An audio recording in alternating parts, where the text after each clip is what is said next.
All right, so I've been meaning to shoot this video for the last couple days, and I'm going to give you a quick and amazing tutorial on what's going on with this whole SVB Signature Bank. It's going to be First Republic Bank pretty soon. The whole bank closure thing on what's going on.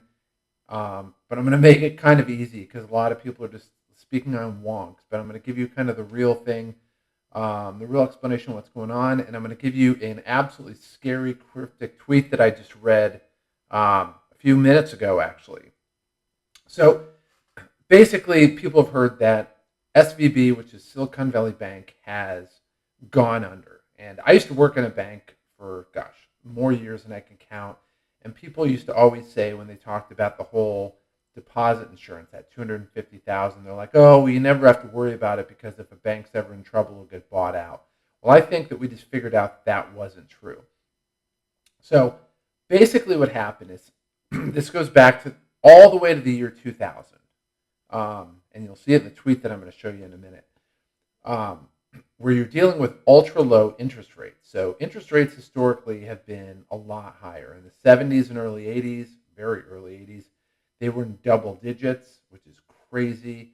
Reagan brought them down to about 6 to 7%, which is about kind of where it's always been. Went through the 90s until the dot-com bubble in about 99, 2000. Then they dropped a little bit, but it wasn't until 9/11 that they went all the way down, like from 6% to like almost zero.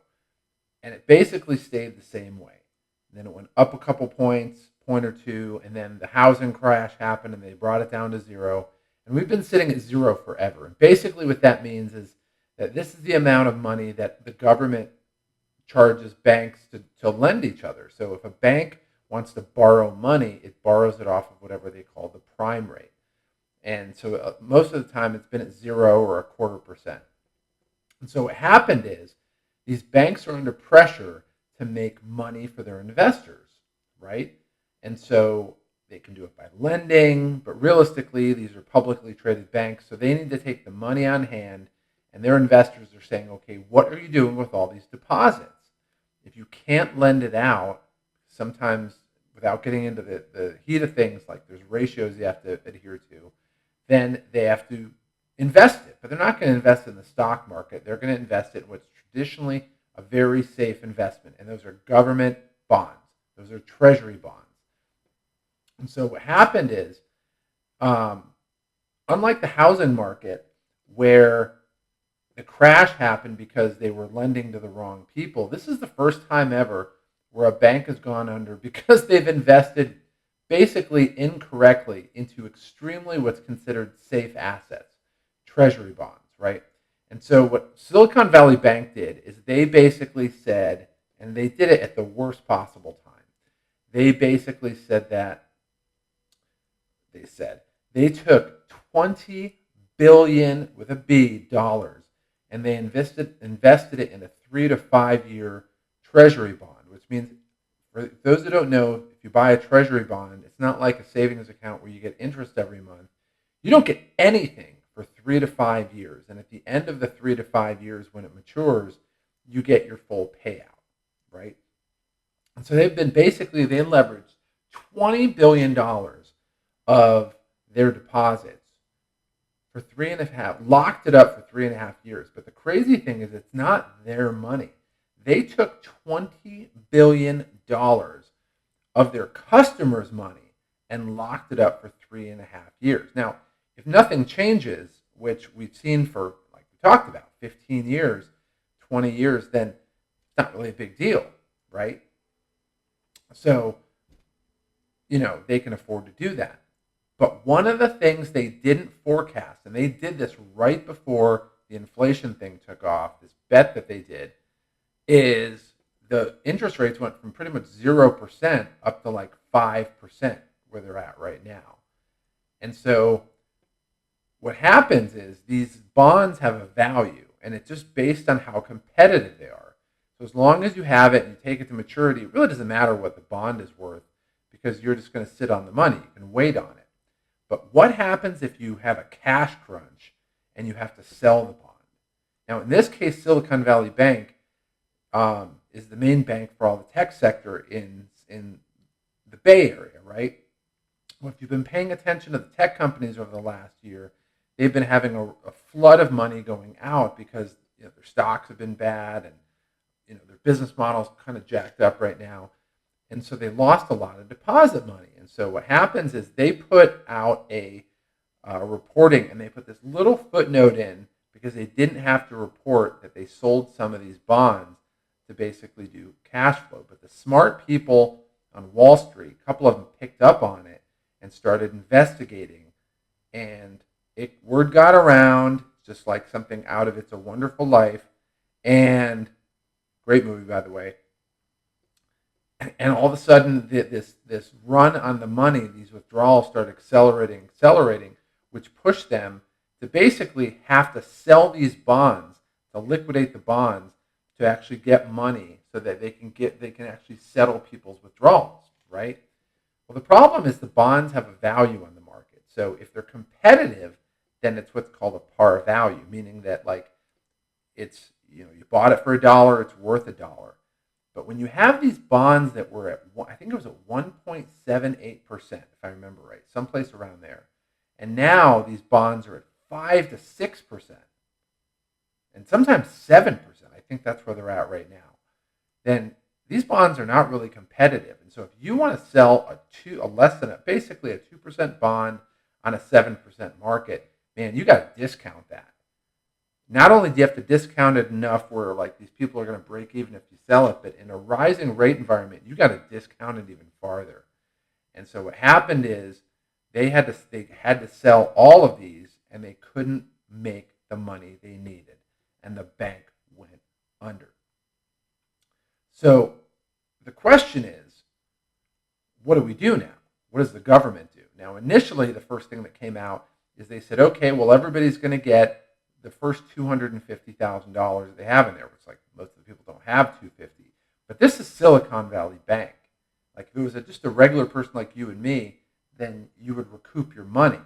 Now, it would take a really, really long time for you to get it, but you would get your money. Now, Silicon Bank, 97% of their deposits were above that $250,000. I mean, this is the bank of, and I'm not saying that particular companies, but like the Facebooks of the world, all these companies, Twitter of the world in Silicon Valley. And these are big companies with big payrolls. So if it's at a point where this bank closes and they're not seeing their money, they got to make payroll. So what are you going to do? Now, if they were just going to go, okay, 250 and below, we got you, you'll get your money eventually. 250 and above, you're not getting anything. Then you're going to see a massive problem in the tech sector market. Now, I'm going to pose this situation to you, and I don't know which way it's going to go. Now, I think politicians are corrupt, so you can guess where I'm probably going to lean. But the government has a choice. They can either say, listen, we're going to honor that 250 and everybody else takes a bath, in which case you're going to see, oh my gosh, you're going to see these companies not meet payroll, and there's going to be massive layoffs, right? And we'll talk about why that's important in a minute. Or the government's going to do, which they kind of said today, but I don't necessarily believe them all the time when they say it. They said, we're going to make everybody whole, which is a massive problem. This is exactly what happened in 2008 with the TARP bill. Now, if you guys aren't familiar with that, when the housing crash happened, they passed TARP, which is like, I think it was like temporary assistance of, I forget the RPR. Basically, it was a big bailout bill, and it started, it really changed the nature of like inflation and started making things more expensive. But it was a big, big problem. And in the end, it was the government bailing out like the people that lost all these monies in the housing market. If you ever seen the movie The Big Short, we're going to touch on that in a minute. This is exactly what it was. And so if the government steps in and says, we're going to make you whole, first of all, it's billions of dollars. So I don't know where they're going to get that money. But second of all, SVB, Silicon Valley Bank, was the first one. Signature Bank was the second one. First Republic is I think it's coming right around the corner. I think Cal West Bank, or there's another bank, Pacific West Bank, or something out here is going to be another. And these are business banks, which means we're not dealing with somebody that has $6,000 in their savings account. We're talking about millions of dollars in their payroll account. And that's a problem if they can't pay people, because then they're going to have to lay people off.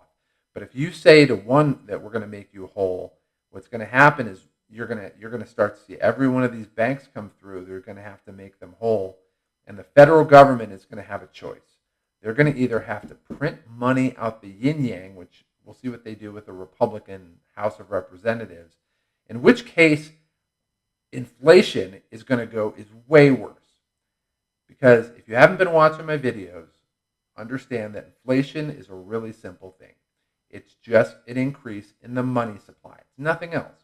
If the money supply was here and you print more money here, it's inflation, because you have more dollars chasing the exact same number of products. So it's like if you have stock in a company and the stock's worth $100 and you decide to print a whole bunch more stock, your stock isn't worth 100 anymore, it's worth 60. And that's basically what inflation is. Well, the problem is the Federal Reserve, what's their number one thing that they're doing to address inflation, which, by the way, is really stupid. Watch some of my previous videos and you'll understand how dumb and moronic it is and backwards. They said, well, we're going to raise interest rates because we want to knock down inflation. Well, the problem with Silicon Valley Bank and all these other banks is they bought these bonds and figured that the inflation wouldn't be, if it went up, it would go up a little and that wouldn't be that big of a deal. They didn't bet on inflation going up like this, right?